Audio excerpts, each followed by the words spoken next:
Hey guys, so I'm doing the 31 Days of Horror, which you, I guess, do something every day horror related, but I'm just going to try to do a horror movie review every day and try to watch one at least every day.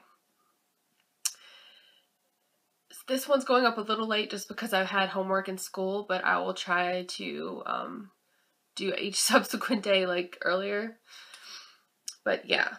And also, I'm going to attempt to do the 24-hour horror movie challenge probably in a couple weeks because I have to like get ready to film that and everything. Okay. So the film for today is Escape from Tomorrow, which was a 2013 horror fantasy film. And I never even heard of this film until I came across it on Netflix. And I was with my cousins, and I let them, choose what to watch. And the horror movie section on Netflix is kind of not that great, but it sounded interesting because of the way it was filmed. And I was just really surprised. That's what kind of made me want to watch it too, just because it has an interesting backstory. But it was filmed using guerrilla filmmaking techniques, which meant that it was filmed at a Disney World, I think Disney World, and it was filmed without anybody knowing. It was very like secretive the way they filmed it. Like they had a very limited amount of crew at the time, like going in the parks at one time, and I think they used phones and different things to like keep it under wraps, and they were able to actually make this entire film at Disney without them knowing about it, and I just thought that was really interesting. So the film basically follows a family. The husband is Jim White, the wife is Emily, and their two children, Elliot and Sarah. They're at Disney World. It's the last, I think, day or two of their vacation. And Jim receives a call from his boss, and he gets fired.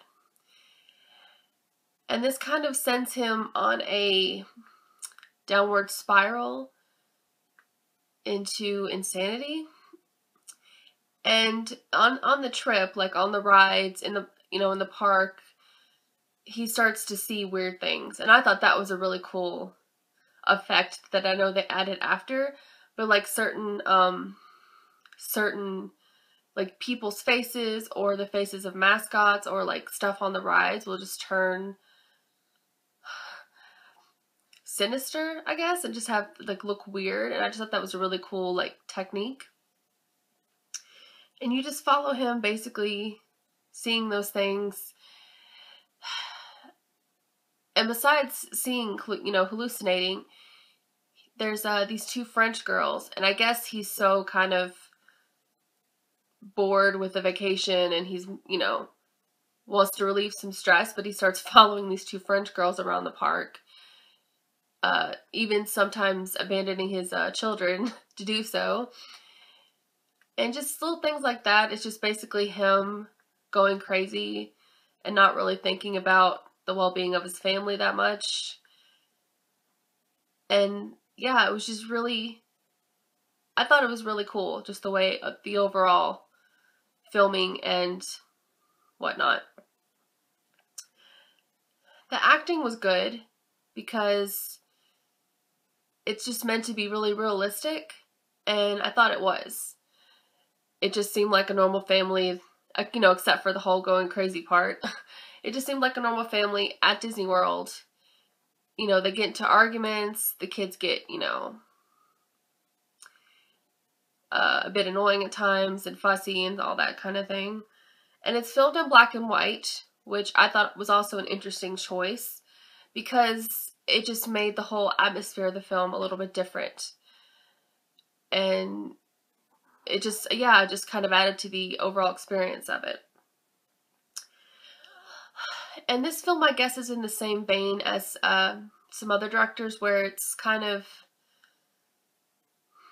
I'm trying to think of the word. It's very artsy, not as straightforward about things. you know, I think people were liking it to comparing it to David Lynch and different directors, and I can definitely see that. I did like the film, but I felt at a certain point, kind of toward the end, it got too weird. It just, stuff started happening that didn't really make a lot of sense in context to anything else. And like I said, I know it's, you know, him kind of going insane and hallucinating and seeing things and thinking things that, you know, aren't really happening. But just the end was really, really strange. And up until that point, I probably would have rated it about a 6, but after some like weird stuff that happened toward the end, it just kind of lost me. And the people, my cousins who were watching with me, just really like, I had to explain stuff to them because they're like, what is going on? I don't even know what's going on. And I'm like, it's okay. I'm not sure what's going on either. But yeah, I had to kind of lower the rating to a 5.